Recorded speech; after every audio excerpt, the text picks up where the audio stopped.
COVID-19 atau Coronavirus Disease 2019 adalah suatu penyakit yang pertama kali muncul di Wuhan, China. Penyakit ini muncul pada akhir tahun 2019, kemudian secara cepat menyebar ke seluruh dunia dan menyebabkan terjadinya pandemik saat ini. Lalu, apa yang menyebabkan COVID-19?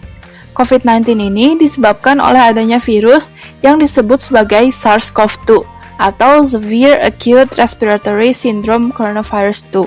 Sebelum menjadi SARS-CoV-2, virus ini disebut sebagai 2019 Novel Coronavirus. Penyebaran virus SARS-CoV-2 dari satu orang ke orang lainnya dapat terjadi karena adanya kontak dengan orang yang sudah terinfeksi. Virus ini kemudian ditransmisikan melalui droplet saat batuk ataupun bersin, dan juga dapat ditransmisikan melalui aerosol. Menurut WHO, gejala-gejala yang ditimbulkan mirip dengan influenza, seperti sakit kepala, demam, menggigil, dan diare. Demam merupakan gejala yang paling sering ditemui. Kasus-kasus yang parah dapat dengan cepat menyebabkan penyakit pernafasan yang serius dan diperlukan perawatan intensif. SARS-CoV-2 ini termasuk ke dalam famili Coronaviridae dan genus Beta Coronavirus. Secara umum, virus-virus pada famili ini dapat menyebabkan infeksi saluran pernafasan atas pada manusia. Virus lain yang termasuk ke dalam famili ini adalah SARS dan MERS. Berikut ini merupakan morfologi dari SARS-CoV-2. Dapat dilihat bahwa virus ini memiliki struktur yang bulat dan diselubungi oleh envelope. Pada permukaannya, terdapat tonjolan berbentuk seperti mahkota atau corona.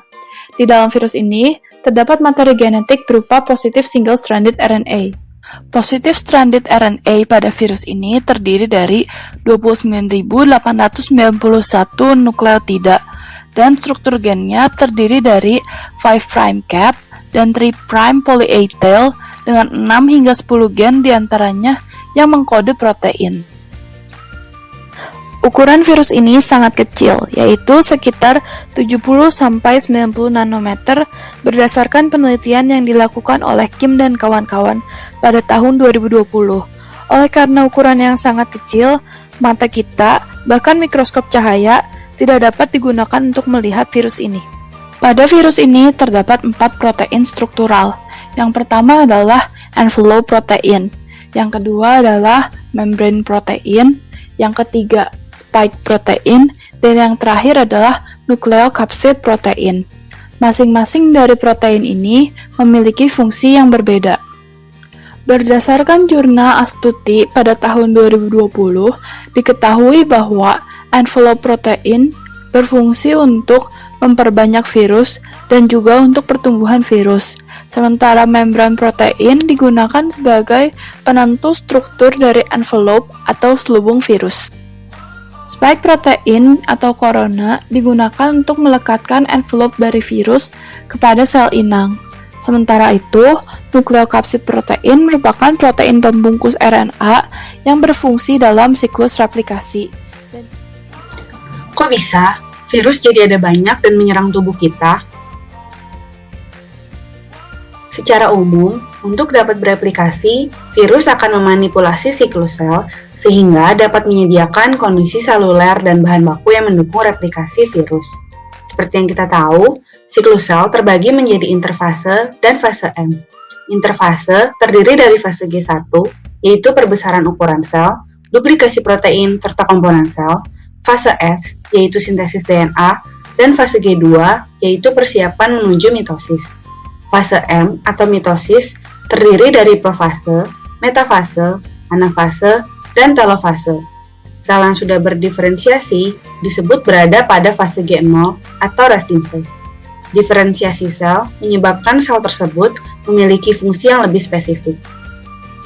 Genom virus corona mengkode replikase 4 protein struktural, yaitu spike, nukleokapsid, membran, dan envelope, serta beberapa protein non-struktural atau NSP.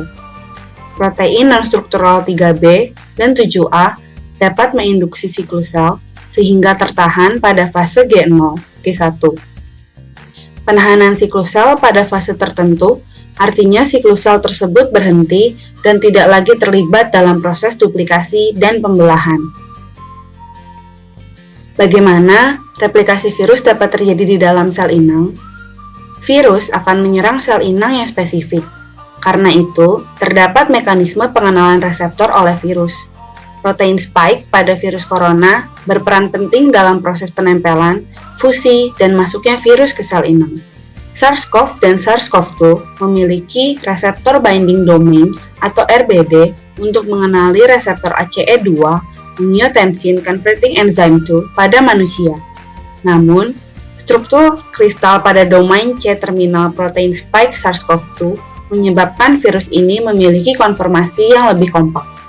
Hal ini dapat meningkatkan afinitas pengikatan antara RBD dengan ACE2. Penempelan ini memfasilitasi selubung atau envelope virus untuk berfusi dengan membran sel melalui jalur endosomal. Setelah itu, terjadi uncoating atau terbukanya selubung envelope sehingga diperoleh RNA genomik yang kemudian ditranslasikan oleh ribosom dari sel inang menjadi viral replicase gene. Viral replicase gene terdiri dari dua ORF, yaitu open reading frame yang mengkode poliprotein PP1A dan 1AB. Kedua poliprotein ini mengandung seluruh NSP yang penting untuk replikasi intraselular virus. Kemudian, poliprotein PP1A dan 1AB akan membelah menjadi potongan kecil NSP dibantu oleh viral protease. Berbagai NSP tersebut akan berkumpul untuk membentuk replicase transkriptase kompleks atau RTC yang akan mereplikasi viral RNA. Polimerase akan menghasilkan urutan mRNA subgenomik dengan transkripsi diskontinu. Akhirnya, mRNA akan ditranslasi menjadi protein virus yang dibutuhkan. Protein dan RNA tersebut digabungkan menjadi virion di retikulum endoplasma. Protein ini akan melalui endoplasmic reticulum Golgi Intermediate Compartment atau RGIC, di mana genom virus akan dienkapsulasi atau diselubungi protein N. Setelah itu melewati Golgi, kemudian diantarkan keluar sel menggunakan vesikel dengan cara eksositosis. Virus-virus baru akan menginfeksi sel lain di sekitar sel yang terinfeksi atau keluar dari tubuh melalui droplets dari bersin dan batuk. Paru-paru merupakan organ yang paling terdampak virus corona. Lalu, apa yang terjadi dengan paru-paru ketika terinfeksi virus corona? Pada sel yang terinfeksi akan melepaskan molekul interferon. Nah, molekul interferon ini adalah jenis molekul sitokinin yang dihasilkan oleh tubuh sebagai respon adanya infeksi suatu virus. Molekul interferon ini dibantu oleh sel imun yang berfungsi untuk melindungi tubuh terhadap infeksi dari virus tersebut.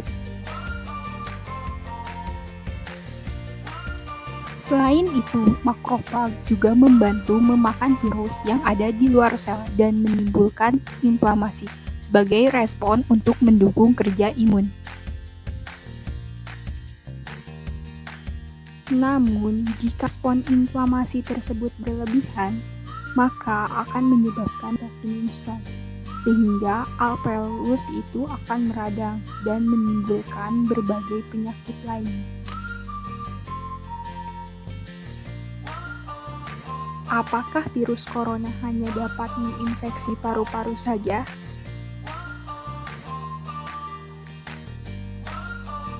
Virus corona juga dapat menginfeksi berbagai organ yang kaya akan reseptor H2.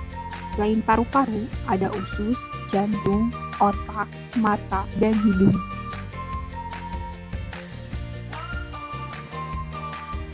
Nah, pada usus terdapat beberapa reseptor H2 yang dapat memudahkan virus corona untuk menginfeksi, sehingga beberapa orang yang terkena virus ini akan mengalami diare.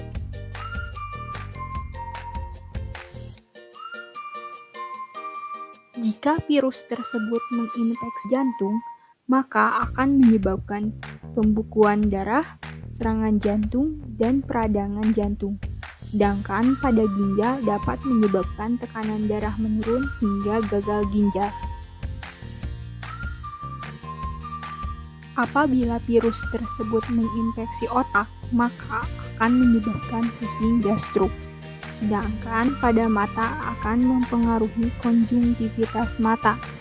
Dampak pada hidung mengakibatkan kurang sensitifnya indera penciuman. Nah, itulah beberapa dampak yang terjadi apabila virus corona menginfeksi tubuh. Kemudian akan dijelaskan mekanisme mikroskop elektron untuk mendeteksi virus.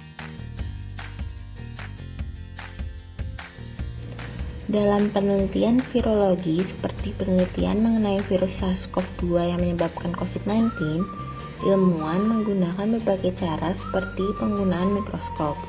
Salah satu mikroskop yang sering digunakan adalah mikroskop transmission electron microscope atau TEM yang dapat membantu dalam proses identifikasi, diagnosis, dan investigasi COVID-19. Pada mikroskop ini, cahaya digantikan dengan elektron karena elektron memiliki panjang gelombang yang lebih kecil sehingga akan menghasilkan gambar dengan resolusi yang lebih optimum. Komponen mikroskop TEM sendiri terdiri dari sumber cahaya seperti lampu, sumber elektron seperti pistol elektron, anoda, lensa kondenser, tempat untuk menaruh spesimen, lensa objektif, lensa intermediate, lensa proyektor, dan layar fluorescence. Mikroskop TEM memanfaatkan pancaran elektron yang ditembakkan dari pistol elektron yang terpasang pada mikroskop tersebut. Pancaran tersebut kemudian difokuskan dengan lensa kondenser menjadi kecil, tipis, dan koheren yang terbatasi oleh bukaan kondenser. Pancaran tersebut mengenai spesimen yang sebelumnya telah melalui tahap preparasi dan sebagian kecil ditransmisikan sehingga bagian dalam spesimen dapat terlihat. Bagian yang ditransmisikan kemudian difokuskan oleh lensa objektif sehingga terbentuk gambar dengan resolusi tinggi. Gambar tersebut ditingkatkan kontrasnya oleh bukaan objektif dan diteruskan melalui lensa intermediate dan proyektor. Daerah yang lebih gelap pada gambar menunjukkan daerah yang ditransmisikan lebih sedikit elektron, sedangkan daerah yang lebih terang kebalikannya. Jumlah elektron yang ditransmisikan tersebut bergantung pada ketebalan spesimen itu sendiri. Identifikasi dan diagnosis virus SARS-CoV-2 menggunakan mikroskop TEM dilakukan dengan prinsip catch-all, di mana peneliti mendapatkan banyak komponen dari suatu sampel, contohnya bakteri, protein, dan virus SARS-CoV-2 itu sendiri.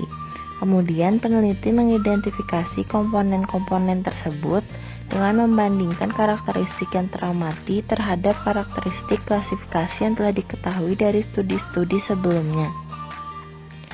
Investigasi COVID-19 dengan TEM membantu peneliti dalam memahami siklus hidup dan dampak dari virus SARS-CoV-2 tersebut. Peneliti dapat melihat apa yang terjadi di dalam dan luar sel inang yang berukuran sangat kecil, sehingga siklus hidup virus SARS-CoV-2 dan dampaknya dapat teramati. Peneliti dapat mengamati virus SARS-CoV-2 dari mulai pergerakan virus mendekati sel, penempelan virus terhadap protein pada sel inang, hingga proses eksositosis dari virus baru yang terbentuk.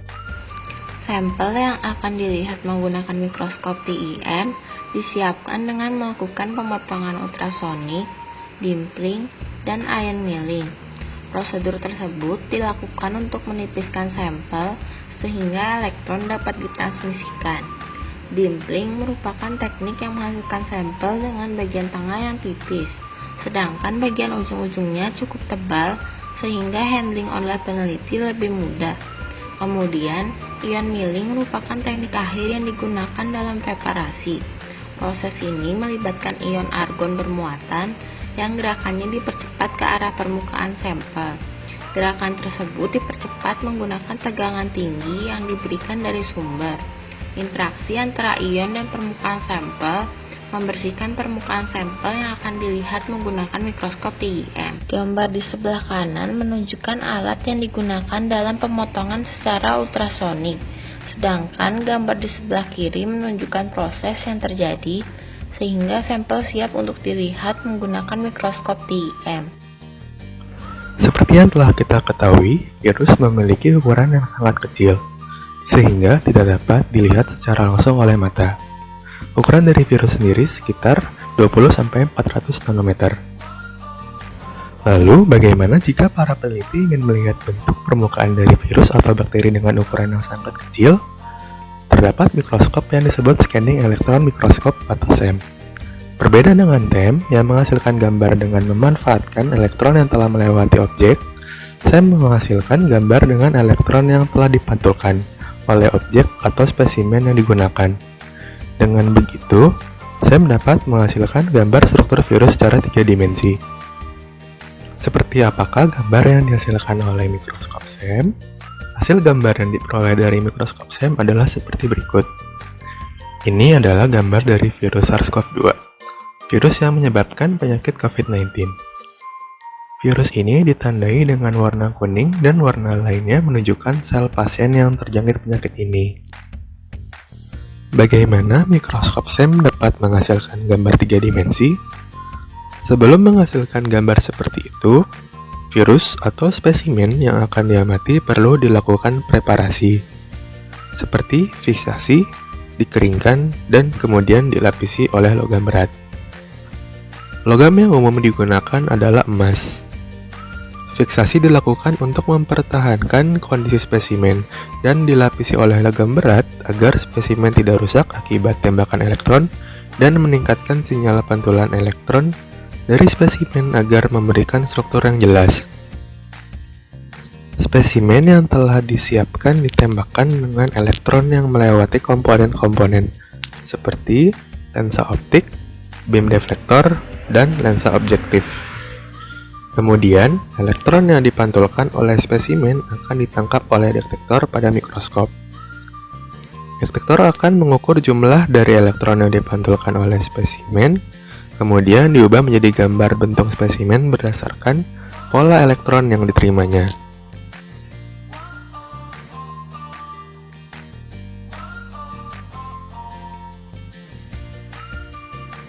Jadi, fungsi dari mikroskop SEM adalah menghasilkan gambar permukaan spesimen secara 3 dimensi. Lalu, apa yang dapat kita dapatkan dari gambar permukaan 3 dimensi tersebut? Dari gambar hasil mikroskop SEM, dapat kita gunakan untuk mengidentifikasi spesimen yang diamati dan menunjukkan variasi spasial dalam komposisi kimia atau sel. Contohnya adalah pada virus SARS-CoV-2. Seperti yang telah kita ketahui bahwa virus SARS-CoV-2 memiliki kemiripan yang cukup tinggi dengan virus MERS-CoV yang pernah menyerang pada tahun 2012 dan dengan virus SARS-CoV yang menyerang pada tahun 2002. Namun, pada awal penelitian, virus yang baru muncul akan cukup sulit untuk memulai analisis dalam mengidentifikasi jenis virusnya dan menghambat pembuatan vaksin. Maka, gambar hasil dari mikroskop SEM dapat digunakan sebagai awalan penelitian. Pada hasil pengamatan dengan mikroskop SEM, jika gambar SEM SARS-CoV-2 dibandingkan dengan gambar SEM dari virus MERS-CoV, bentuk dari keduanya terlihat tidak terlalu berbeda. Maka, setelah didapatkan gambar dari mikroskop SEM, kita dapat melakukan analisis lebih lanjut dalam mengidentifikasi virus baru tersebut dan membuat obat berdasarkan karakteristik yang dimilikinya. Gambar hasil SEM juga dapat digunakan sebagai media untuk mengkonfirmasi dalam pendekatan yang lain seperti bioinformatik dengan alignment sequence virus. Berikut ini merupakan beberapa referensi yang kami gunakan sebagai acuan untuk pembuatan video ini.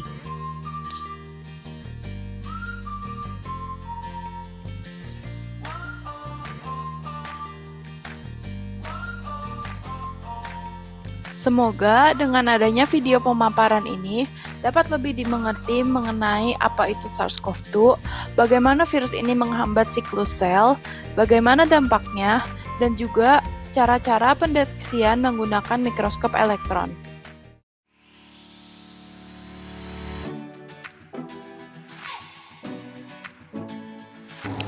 Halo, kami dari kelompok 6, nama saya Widiarto, NIM 106-17004. Teman kami, Putik Vandini, dengan NIM 106-17013. Halo, nama saya Jenis Dian Pitaloka dengan NIM 106-17015.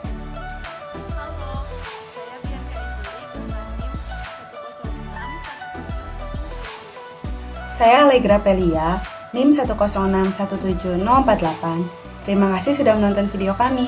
Stay safe everyone.